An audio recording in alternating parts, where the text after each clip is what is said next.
Bismillahirrahmanirrahim. Assalamualaikum warahmatullahi wabarakatuh. Apa kabar semuanya? Semoga selalu dalam keadaan sehat dan semangat untuk belajar. Setelah kita mempelajari teks prosedur dan teks eksplanasi, pada pertemuan kali ini kita lanjut ke materi berikutnya, yaitu materi ceramah. Namun, sebelum memulai kegiatan pembelajaran, sebaiknya kita membaca basmalah bersama. Ayo, bismillahirrahmanirrahim. Kita akan lanjut materi kita ke bab 3, yaitu membahas mengenai ceramah. Kompetensi dasar pada materi ceramah hari ini yaitu 3.5. Mengidentifikasi informasi berupa permasalahan aktual yang disajikan dalam ceramah. Terus kompetensi dasar 4.5, yaitu menyusun bagian-bagian penting dari permasalahan aktual sebagai bahan untuk disajikan dalam ceramah. Nah, untuk tujuannya, setelah mempelajari materi ini, Ananda diharapkan mampu, pertama, memahami informasi dan permasalahan aktual yang disajikan dalam ceramah yang didengar atau dibaca. Terus yang kedua, yaitu menemukan informasi dari permasalahan aktual dalam sebuah ceramah. Yang ketiga, menelaah bagian-bagian penting dari permasalahan aktual dalam sebuah ceramah. Dan yang terakhir, yang keempat ya, yaitu menemukan kalimat majemuk bertingkat dalam ceramah. Kata ceramah kayaknya sudah tidak asing ya bagi kita. Malah kita sering mengucapkan kata ceramah. Misalnya, Mama ini ceramah terus, setiap hari ceramah saja. Kata ini sering atau pernah kita ungkapkan dengan kekesalan. Diceramahi terus. Nah, sekarang kita akan melihat apa itu sebenarnya ceramah.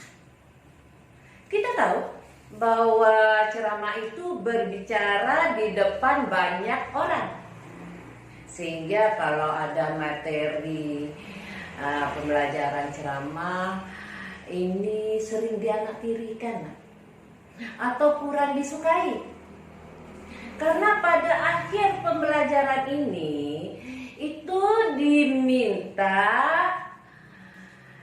berbicara di depan teman-teman mereka, itu berceramah.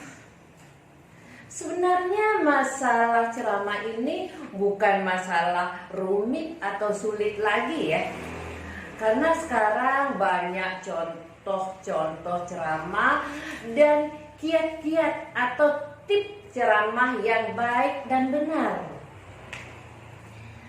Tinggal kita saja, mental kita atau keberanian kita untuk berbicara di depan umum atau khalayak ramai atau orang banyak.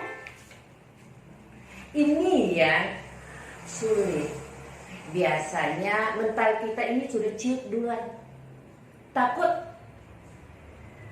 Nah, untuk mengatasi masalah ini, katanya ya, itu jangan pandang mata lawan kita atau penonton itu, tapi pandanglah yang berada di sekitar matanya itu mukanya, apakah itu jidatnya di sini atau kepalanya di sini atau di pipinya atau mulutnya, tapi jangan tantang matanya, begitu nah, ya.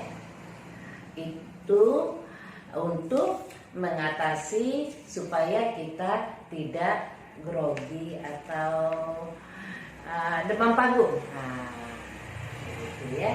Jadi kita lanjut ya. Untuk ceramah, pidato, khotbah, dan sambutan ini ada perbedaan dan persamaannya. Nah, untuk persamaan dan perbedaannya itu kita lihat dulu ya persamaannya, yaitu sama-sama berbicara di depan umum atau audiens. Tidak ada orang yang menceramai dirinya sendiri. Makanya yang namanya ceramah, khotbah, sambutan, dan pidato pasti di depan audiensnya. Nah, itu persamaannya. Jadi pidato itu merupakan induk dari ceramah, khotbah, dan sambutan. Ceramah, khotbah, dan kata sambutan adalah bagian dari pidato. Pidato ada yang berbentuk ceramah, khotbah, dan kata sambutan. Jadi perbedaannya yaitu kalau ceramah otomatis topik yang disampaikan sangat beraneka ragam. Bisa tentang ceramah pendidikan, ceramah kesehatan, ceramah norma, ceramah kesusilaan, dan lain sebagainya. Sedangkan kalau khotbah itu biasanya temanya tentang keagamaan. Dan yang terakhir, kata sambutan.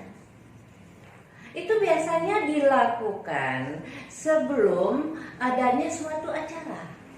Jadi sambutan ini adalah bagian susunan acara. Misalnya ada acara perpisahan dengan siswa kelas 12. Ada kata sambutan dari kepala sekolah, sambutan dari komite, dan lain sebagainya. Nah, sekarang kita lihat apa sebenarnya ceramah itu. Ceramah itu adalah sebuah kegiatan berbicara di depan umum yang bertujuan untuk memberikan informasi maupun pengetahuan kepada audiens atau pendengarnya.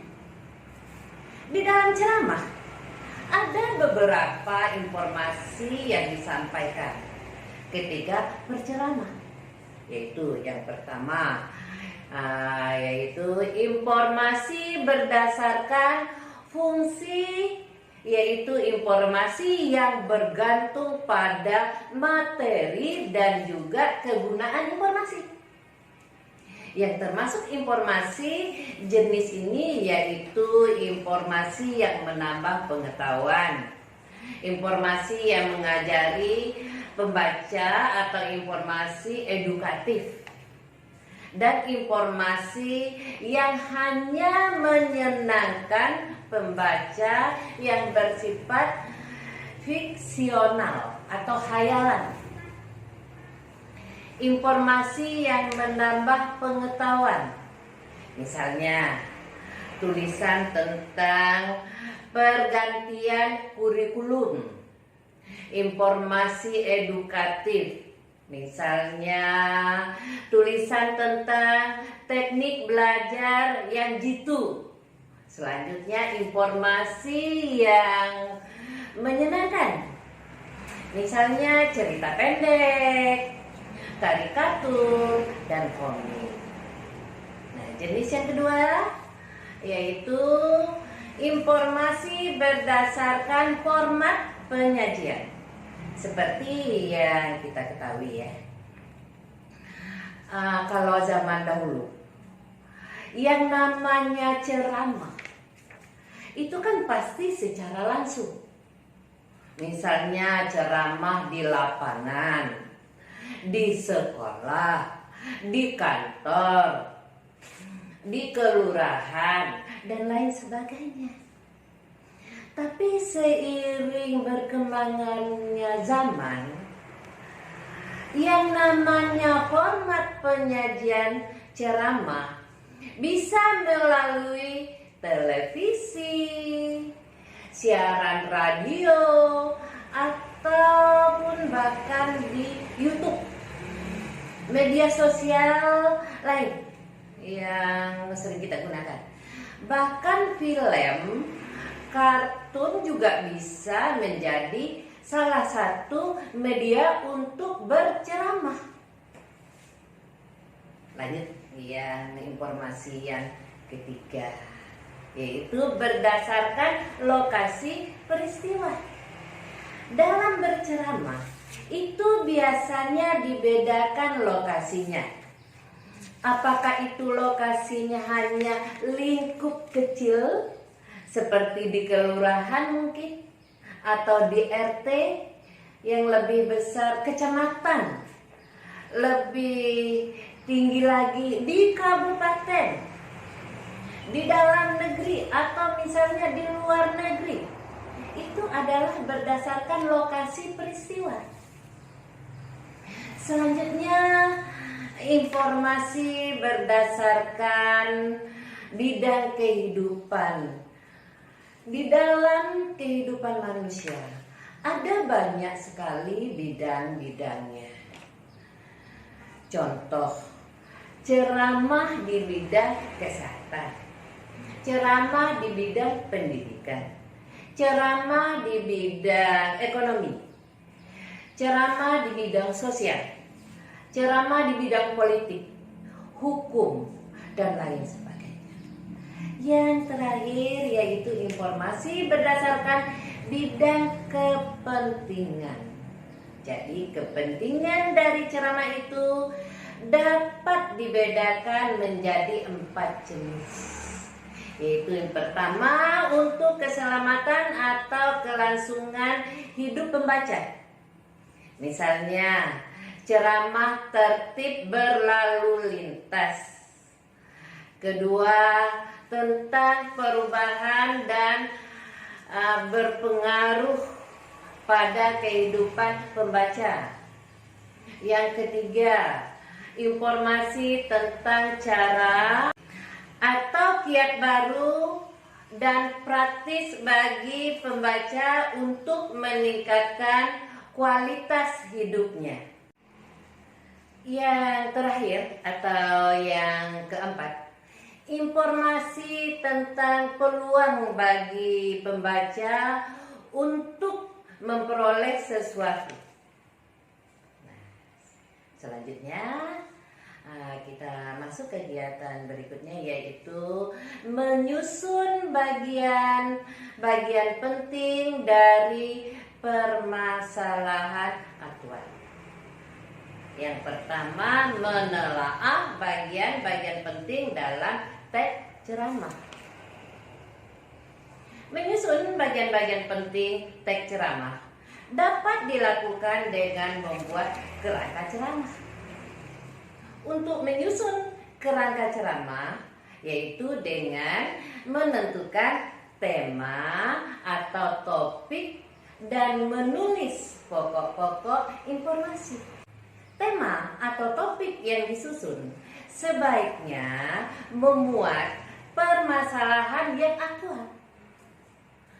Tema atau topik juga harus disesuaikan dengan pendengar, sehingga telinga pendengar tertarik mendengarkan ceramah tersebut. Selain itu, pokok-pokok informasi ceramah harus memuat permasalahan umum yang sesuai dengan tema permasalahan. Nah, inilah yang nantinya akan dikembangkan atau dijabarkan menjadi kalimat yang baru. Lanjut yang kedua, kita akan menemukan kalimat majemuk bertingkat dalam teks ceramah. Teks ceramah disusun dengan kalimat-kalimat yang panjang. Kalimat-kalimat dibentuk oleh 2 kalimat atau lebih. Gabungan kalimat menjadi kalimat baru. Misalnya berupa kalimat majemuk bertingkat. Kalimat majemuk bertingkat ini merupakan kalimat yang memiliki lebih dari 1 klausa yang tidak sederajat. Terdapat 1 klausa yang berfungsi sebagai induk kalimat dan klausa yang lain menjadi anak kalimat. Induk kalimat itu adalah klausa yang sudah bermakna meskipun tanpa terikat atau bergabung dengan klausa yang lain. Jadi induk kalimat dapat berpotensi menjadi kalimat sendiri atau bisa berdiri sendiri.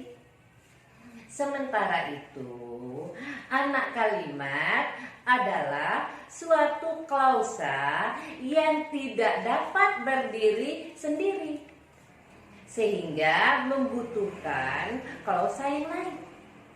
Biasanya anak kalimat ditandai dengan konjungsi di depannya. Coba kita perhatikan contoh berikut ini. Ayah mencuci motor ketika matahari berada di ufuk timur.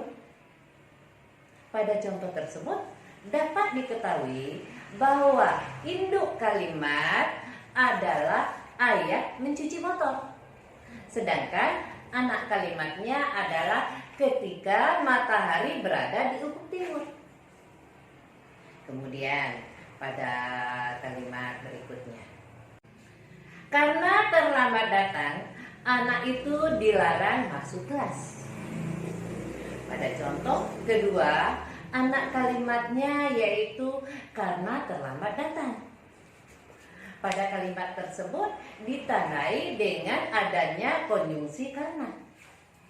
Dan anak itu dilarang masuk kelas merupakan induk kalimat. Itulah pembahasan materi kita hari ini. Semoga materi yang telah disampaikan dapat dipahami dengan baik. Apabila ada yang ingin ditanyakan, silakan disampaikan melalui grup WA atau GCM. Terima kasih untuk perhatiannya. Tetap sehat, semangat belajar. Jangan lupa kerjakan tugas yang diberikan dengan baik dan jujur dan mengumpulkan tepat waktu. Yuk kita akhiri pembelajaran kita hari ini dengan membaca hamdalah bersama. Ayo. Alhamdulillah rabbil alamin. Wassalamualaikum warahmatullahi wabarakatuh.